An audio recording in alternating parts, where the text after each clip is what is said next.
Buckle your seatbelts, my little filmer dudes. This is going to be a long video for sure. So excuse me if I tend to read from my computer for a majority of this video. Hello, my name is Ivan Montero and Happy New Year! We did it! We survived 2022, which is an incredible feat, if you might ask. I originally intended for me to do this video while still in 2022, but after coming home from Christmas vacation, I got sick, and then just everything kind of happened all at once, so I decided I was just gonna wait till the new year to do this, because it's just easier that way. But I am fine now, but with the end of the year comes the end of MCU Phase 4. And let me tell you, what a tragic ride. Phase 4 likely brought us some of the best things to have ever touched Marvel, but at the same time, it came with the cost of giving us some of the worst content to have ever existed.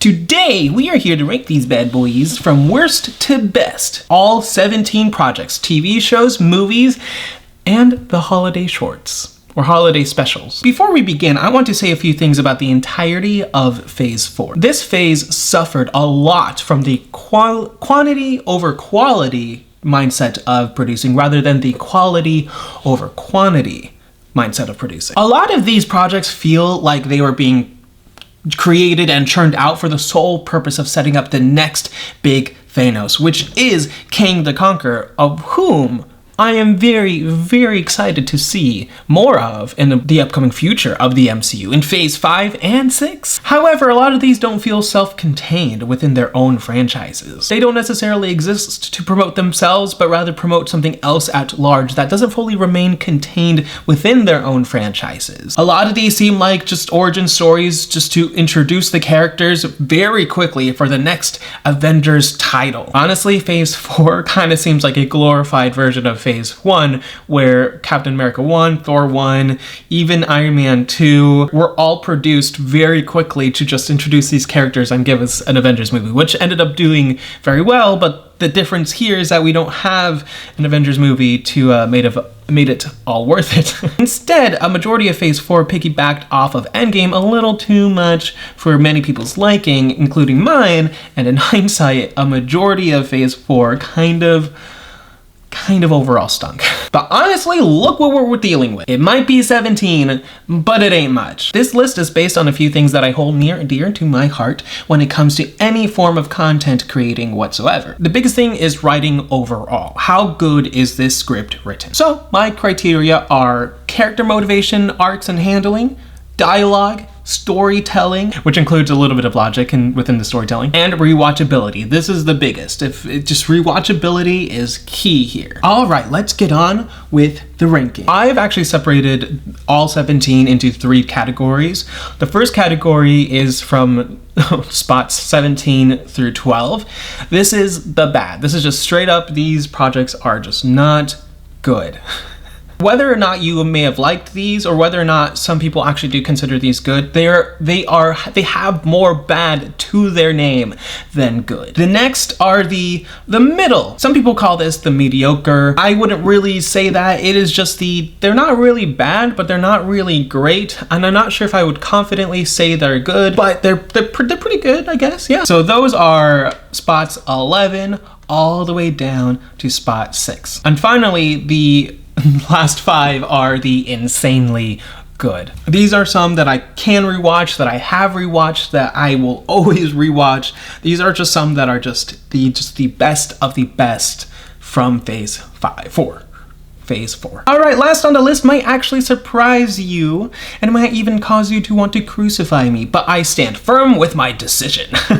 So at number 17 comes Marvel's What If. I know, but Ivan, where's She-Hulk? Well, don't worry, She-Hulk is coming, it's coming. But if there's anything that just really smooshes my bananas, just mashes my potatoes, it's pointless writing and unrewarding writing. I understand that anthology means stand alone, but also, you know, it means that stories should not connect with one another. And if you are going to connect them, you should at least do a better job at making us care to come back each week. Throughout the series, there is nothing to hint towards a bigger looming threat whatsoever until it just suddenly happened. What if we don't want to watch certain episodes, but then we discover so suddenly that we do have to go back and rewatch everything that we didn't really care about just so that we can understand the main point of the series, what was the main point of the series? Honestly, what they should have done, they should have had the watcher just interfere in the most smallest sense and build up to it. Build up so that each time he interferes, even in the smallest ways, it causes a crack in the multiversal walls, thus causing an Avengers 1 style post-credit scene in the very first episode, teasing multiversal Ultron, so that we can all be like, oh wow, there's a bigger threat. This is bigger than what we thought. Otherwise, we're just being blatantly lied to, and I just don't like it. I just don't like it. I think a lot of the episodes on their own are massively boring, but there's some that are really good. I can rewatch maybe one or two of these, but if you're wanting me to watch all of them, you're asking for way too much, buddy. In number 16 is She-Hulk. Yes, She-Hulk did make it toward the bottom of the list.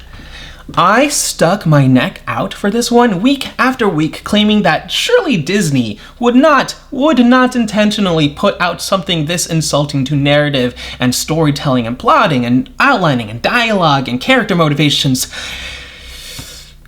But we all know how that went. This show did zero favors for Jennifer Walters. The writers thought it would be a great idea to make a superhero show that has less superheroing than the 2011's Green Lantern movie, and forces the main character to be the biggest pushover ever, and yet somehow claim that your main character is the greatest despite the fact that everything that happens to her is entirely her own fault. Now, I am not a female, so I cannot speak on femininity and how it is properly portrayed in media. So I'm not gonna touch that whatsoever. What I can say is that humans can and should act like humans, and that's not what we saw in this. You can give basic human attributes and basic human logic towards your characters, male or female, or whatever gender that you decide to give your character. I am not the only one to say this. There are many reviews by casual and hardcore feminists each that both agree with me. They just don't like or appreciate the portrayal of She-Hulk. She's just a really bad character to try to emulate. I understand the point of the show, I really do. I understand that everyday mundane things are the things that gets Jennifer angry because she has to work harder because she's a female. I understand all of that. I just wish you would have shown us this instead of told us this. Show, don't tell, but you told us a lot of the things and we never actually got to see it until it finally did happen, and it just felt a little awkward and off-putting. And again, it just did no favors for Jennifer Walters, and I want to love Jen, and I actually really do like Jen. I love Jen, but as She-Hulk, she sucks. So if they can fix that, wonderful. My biggest gripe is the same one that Marvel's What If has. Don't have us be invested in a show for 9 solid weeks only to then tell us that everything in the show actually doesn't matter, none of the mystery, none of the drama, and that you basically just wasted 9 weeks of your life. Terrible finale. I hated it. Don't care. In number 15 is Doctor Strange and the Multiverse of Madness. I will never forgive Sam Raimi and Michael Waldron for what he and Michael Waldron thought would be fit to do to my poor Wanda Maximoff. Hashtag not my Wanda. The director of this movie didn't even bother to watch WandaVision before making this movie. In fact, going so far as to watching only parts of 2 episodes, and decided to make this movie thinking that that was enough.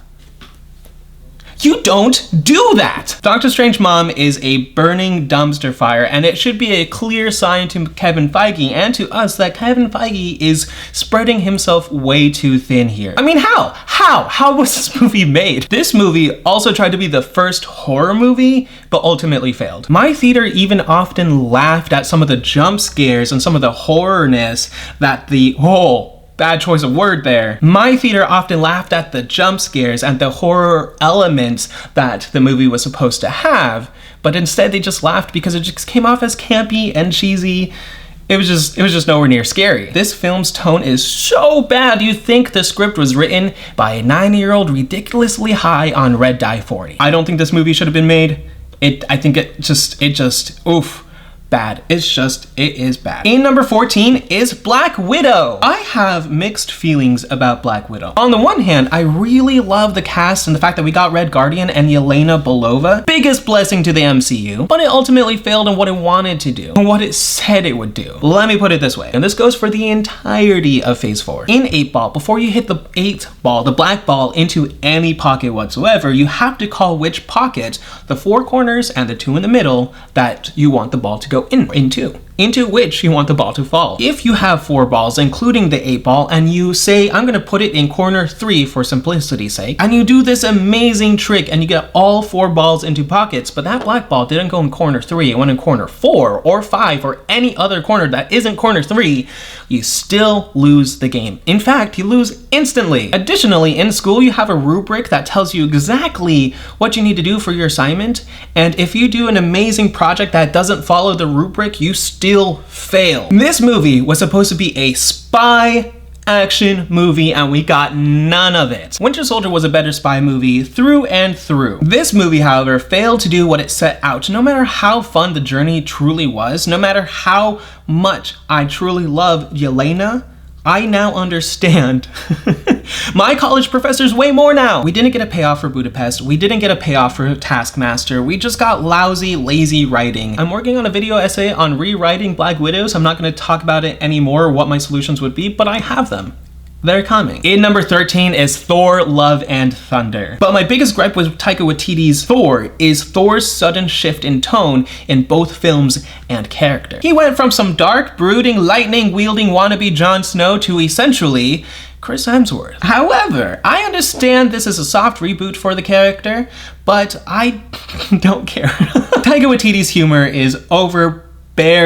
And yeah, I laughed a few times in Ragnarok and Thor: Love and Thunder, but ultimately I hated both movies. Ragnarok a little bit more than Thor: Love and Thunder. Truthfully, I did enjoy watching Love and Thunder for the first time in the movie theaters, but it was simply because of Jane Foster.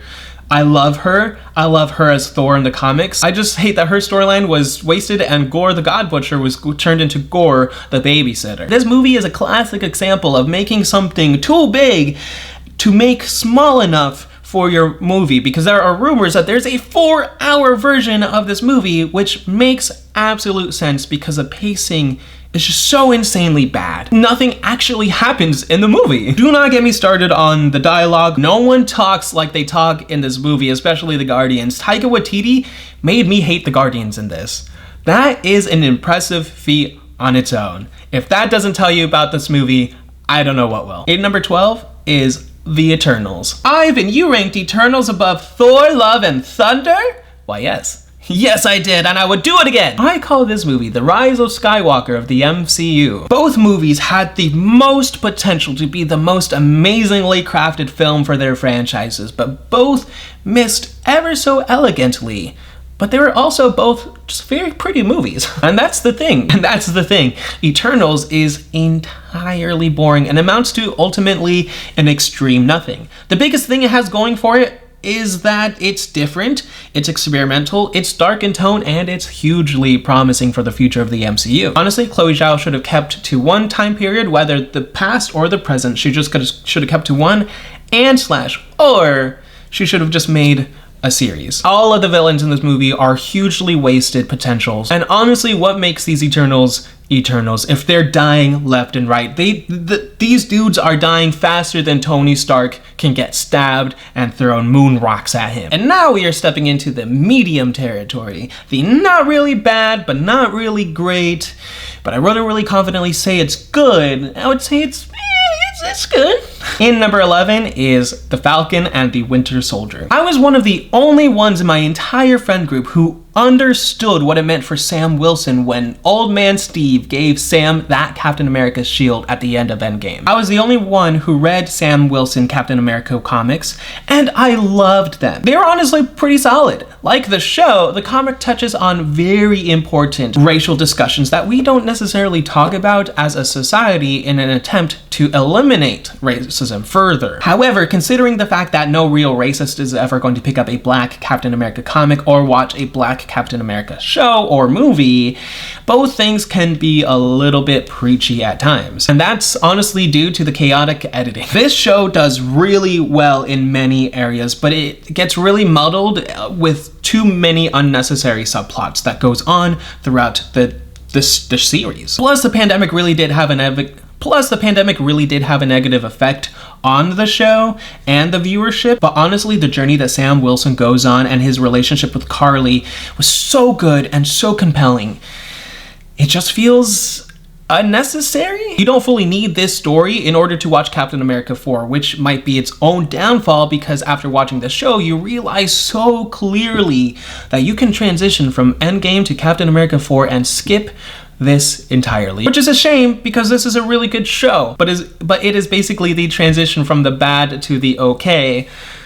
So there you go. However, the action is amazing. So if you like action, this is for you. This is for you. And number 10 is Moon Knight. I'm actually surprised that this made it so high on my list. I know a lot of you like the show, and I don't fully understand why. Like, I do, and I don't. The first 2 episodes of the series were great. Oh my gosh, dude, they were amazing. I loved the writing. It felt like I was watching a Moon Knight comic. But then those middle episodes, man, the episodes 3, 4, and 5, entirely boring. The only saving graces that this show had toward the end were Layla becoming the Scarlet Scarab and the finale episode as a whole, and that post-credit scene. Ha ha ha ha, chef's kiss. Yet for a show based on a ruthless mercenary who often gets labeled as Marvel's Batman, I expected way more action than we actually got. In fact, we barely got any real Moon Knight action. It was all legit in the final episode. I just wanted a bit more action and a bit more Moon Knight than we actually got, and in the end, I am a sucker for anything archaeological, mythological, you name it. So despite those boring middle episodes, I would hands down watch this again. It is a very, very fun ride. Plus, Oscar Isaac's acting is on top of everyone's world. In number 9 is Werewolf by Night. For something called Werewolf by Night, we got an awful lot of Elsa Bloodstone, not a lot of Jack Russell, and even less werewolf. I reacted to this also, so you can go watch that after this. I love this short, despite it not delivering on the scary as much as I was hoping it would. This sort of suffers the same fate as Doctor Strange Mom, where Kevin Feige allowed it to be horror-esque, but not really truly horror. It paid a lot of homages to classic horror movies, which I fully appreciated. The creativity that went into this short is something that I will always fully appreciate. And this was higher on my list until I sat down to really analyze, and I was like, okay, cool, realistically it has to go back down, but that doesn't mean it's bad. I really like it. I think it's good. I think it's a 9 out of 10. So what's it not doing an insanely good? I accidentally called the good insanely good, so that's why. The short honestly suffers from pacing a little bit because it seems like it wants to be a little bit bigger than what the time allows it to be. So honestly, the only thing I would say is I would have totally made the werewolf be the one thing that's killing everyone, and then kind of like the horror version of the game Werewolf. I thought that's what was going to happen, but I suppose not. Either way, I'm hugely proud of Michael Giacchino for fulfilling his filmmaking dreams, and I cannot wait to see what he directs in the future, and I apologize for getting your name horribly wrong in my reaction video. In number 8, the direct middle, the smack dab middle of the road, we have Miss Marvel. Like I said, we are down to the halfway mark, the middle of the road, and I intentionally put Miss Marvel in this spot. Why? Because even though this show is phenomenal, and I think that everyone should actually watch this with an open mind to learn culturally and to learn how it is for foreign American children to live with creative minds and to live with different dreams and passions than their own parents. This is how it is. That's how we creatives view the world. This is how much nerddom has taken over and has become a visual representation and reality for everyone. The only gripe I have, the one bad thing I have to say about this is that it tries to do too much in 6 25-minute episodes. I mean, they took 2 Miss Marvel Kamala Khan comics and tried to stuff it into 1 season. They should have contained Kamala to New Jersey in season 1 and fully thrusted her into Pakistan, because honestly, we don't need an obvious fake green screen Pakistan. Is that offensive? I don't know, but I would have at least loved if they have actually been there and we got to spend a lot more time than 1 episode in Pakistan. All in all, I think the show is phenomenal. It is so much fun. Miss Marvel is the sole reason why I am excited. Well, not the sole reason. She is one of 2 reasons why I am excited for the Marvels. Oh my goodness, her and her family. I am so excited to see this. In number 7, and this is gonna shock a lot of you, is Spider-Man No Way Home. I know! Stop shooting me! A lot of you are probably shocked that this movie isn't in my top 5 of being an extreme Spider-Man fan, but if you think about it, that is exactly why it's not in my top 5. Listen, when I saw it the first time, I didn't really like it. When I saw it the second time, loved it, cried a little bit. And saw it the third time, cried even more than I did the second time. The thing is, Jon Watts was able to take 2 Spider-Man stories that we hate. One More Day and Spider-Man revealing his identity during Civil War. No one liked these, everybody hates them, everybody hates that they existed, even if they were semi-retconned kind of the same way in the comics. Jon Watts was able to take those 2 hated things and make a phenomenal movie. The problem is the multiverse element of No Way Home. Because of that element, suddenly the plot of No Way Home just crumbles. Because in a world where the logic is you do one thing and that creates a new branch of reality, and there are infinite branches of reality just stemming from choices that we did and did not take. Therefore, the reality in which they are already redeemed already exists. Redeeming the villains in the movie, yay or nay, is a moot point, because if they put them back into their reality from which they came from, it's just going to create a new branch. Their old selves still exist in their reality, thus they still die. Toby and Andrew didn't Thanos dust away as soon as they redeemed them. No. Why? Because they still exist in their own individual timelines. The movie made no sense. They went through so much crap for no literal good reason.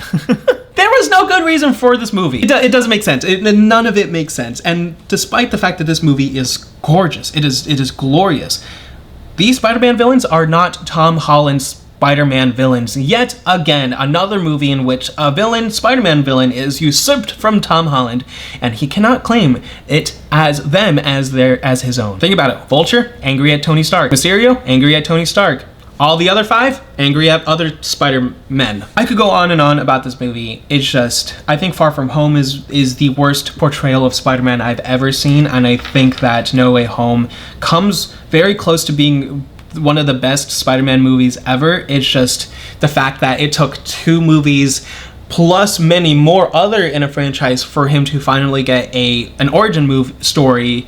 It just builds too much on other things, and I cannot give it more credit than the number 7 spot on my list. In number 6 is Guardians of the Galaxy, the holiday special. I love Christmas. And I thought this special was a really nice way to cap off MCU Phase 4. There were times in the short where I felt like, yeah, it was a little wonky and cheesy, but it's Guardians of the Galaxy. It's gonna be amazing regardless. Kevin Bacon being a central part of this episode, of this short, was a huge payoff. And it was a great way to pay off those many mentions in the Guardians movies prior. The jokes were hysterical, as always, especially Mantis's responses to Drax's clueless antics. I think the short was just a tad too long, honestly, and that just might be me, but at some point I was like, okay, I get it. You're James Gunn, you have to do this ironic, twisted take on Christmas, because no one's done that before. All in all, Guardians of the Galaxy Holiday Special is entirely welcome in my boat. There's honestly not really much to say other than it's a fun ride, and if it weren't for my number 5 existing, this one would have taken my number 5. They're both Christmas, if that clues you in on what number 5 is. And now we are in the insanely good. Speaking of number 5, we are in the insanely good. To start off the insanely good, in number 5 spot is Hawkeye. I love Christmas. Hawkeye has become a yearly tradition for me. I totally rewatched this on Christmas Eve and New Year Day. I broke it up into 2 days for myself. It was beautiful. It was a fun little time for me. But on rewatch, the show actually got better. Maybe it's because I actually knew what was going to happen and I forgot quite a bit of what happens in this show from last year. So let me tell ya, I had a fun ride just as much as I did, if not more, than watching it weekly last year, and I binged it this year. From the murder mystery all the way down to the comedic heart that is Kate Bishop and Clint Barton individually, even more so as partners in Against Crime. This show stands on its own as a superhero show and doubles fully as a Christmas show. It definitely gives you I'll be home for Christmas vibes. Hands down, that is what they went with, and hands down, it worked. And who doesn't love Christmas? Even Scrooge eventually came to love Christmas. This show seems very Netflixy at times, and even brought the Kingpin all the way from the Netflix Daredevil show. But let me tell you, rewatching this really makes you feel the awful mistake that is the portrayal of this Kingpin. Vincent D'Onofrio does the best with what he is given, but let's be real, this isn't Kingpin. I couldn't see it at first when I saw it last year, but again, upon rewatch, after a whole year, I see it now. If it weren't for how truly awful Kingpin was in this, I probably would give this a 10 out of 10 perfect rating. Sure, there are some loose ends here and there, but it really seemed like Marvel was trying to set up a season 2 for our favorite pair of archers, of which it does seem like that might be the case, with some rumors circulating that they might release a season 2 right before the Kang Dynasty. Bless Jeremy Renner, and thank God that he is doing well after his recent accident. Prayers going out to him, going out to his family. All the more, I'm so glad he is safe. Something that they should do is Valentine's Day season, because Archer's Cupid arrow, come on, it writes itself. They can bring on Hawkeye's wife, because to have the romance, come on, it writes itself. In number 4, we have Loki.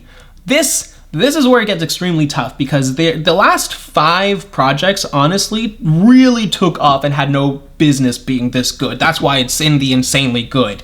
But honestly, Loki would be a little bit higher on the list if it weren't for a few plot holes in some of the characters' motivations. For example, if the gum kablooey in the show was only in circulation for 4 years, why would Sylvie, an incredibly dangerously intelligent goddess, make the fatal mistake of giving a little piece to a girl, even if it doesn't matter because it's an apocalypse? That doesn't seem like something Sylvie would do, and here's the proof. She tells Loki in episode 3, Lamentis, I'm hedonistic.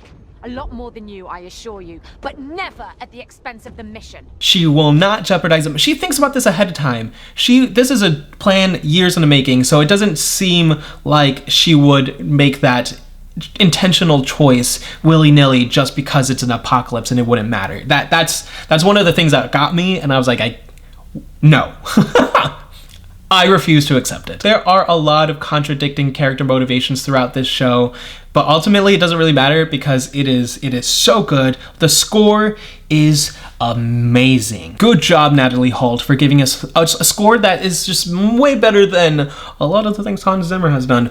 I'm gonna get ostracized for saying that, but go watch Loki and go listen to the score. It's so good. I cannot wait for season 2. I rewatched this like a week or 2 ago when I got sick. I had a blast, but upon rewatch, I noticed a couple things with some of the dialogue and some of the character motivations, and I am adding to my Sylvie theory. You can read the original one on my website if you can find the blog post, but I'm gonna work on a new theory, and I think I might be right this time. In number 3 is Shang-Chi and the Legend of the Ten Rings. This movie rocked my world. I already knew about Shang-Chi because of his ties with Spider-Man in the comics, so I was slightly confused as to why he would be given a feature-length movie before Richard Rider Nova. But it was the best decision that Kevin Feige ever made. That's right, Shang-Chi actually made my number 1 favorite MCU movie of all time. And then it reverted back to Winter Soldier. Shang-Chi really took it because of how separate, but yet very much connected to the MCU that it was, without having to ever watch the 24 movies that came before it. You can fully just watch this movie and be like, all right, cool. What's next? Because I don't feel like I'm being forced or being told to go watch something else in order to understand what's going on. I'm having the best time that I possibly could have. I was truly mesmerized by the gorgeous cinematography, the beautiful dialogue, and the brilliant directing done by Destin Daniel Cretton. It's no wonder, it's a very small wonder, how he got the gig for, which one movie was it? Avengers Kang Dynasty. That movie's gonna be epic, I tell you. Heckin' epic. I love amazing character arcs, and this movie had them. So I am fully confident that the Kang Dynasty is in solid hands. If it weren't for that huge speed bump third act that is the Dweller in Darkness, oh man, if it weren't for that, it would also get a 10 out of 10. Maybe, I don't know where it is, but it would still be my number one. Where does it land on my overall Marvel list? That's another ranking for another day. In number 2, of course, is WandaVision. In fact, WandaVision was my number 1-3 until I realized so suddenly while writing this that no, I am the sitcom king, or trying to be. I am on a journey to watch every sitcom and every TV show ever created. Not really, but we are gonna get close, but why not really? Because there's not enough time in the world. So obviously, WandaVision had to be in the top 2 in the very least. If my number 1 didn't exist, of course this would be my number 1. This is not going to appeal for everybody, but guys, I am a sucker for grief. I love grief stories, mainly because I relate to them highly, but also because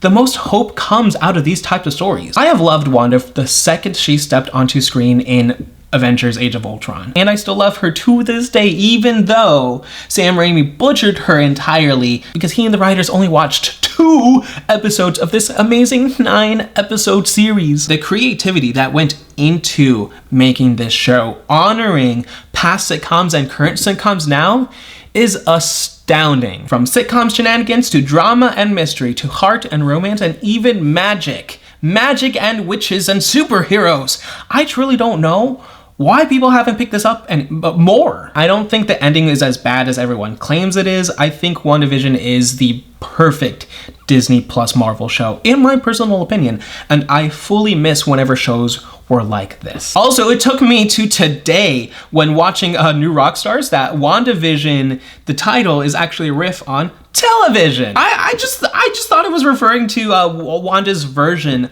of Vision, or Wanda's perspective, her vision, the way she views life, and the fact that it is Wanda's version of Vision within Westview. But television, WandaVision, wow. It finally made it to the top, to the number 1, the big bad wolf, the cat's meow, the one to make the cake and eat it too. We have a number 1 spot. The number 1 MCU Phase 4 project of all time is Black Panther Wakanda Forever. I know, I had only seen 1 trailer to this because I didn't want to be spoiled too much, and boy, what a great decision. There's so much I could say about this movie, but the fact that this movie had actual stakes, because if you really boil it down, these are humans fighting aquatic gods, and they love their country so much, and Shuri has to go through having lost her brother and then her mom, and just having to deal with being a superhero, and she knows that it's all a facade, and it's just terrible things will happen to literally anyone, and it is how we react to those terrible things that defines us. And this movie is a beautiful message about grief and handling, because everyone handles grief in different ways. And the fact to see Shuri, a superhero who has to deal with that, has to deal with the anger of having lost someone, not just to a villain or to anything, having lost someone close to her to natural circumstances, that's hard.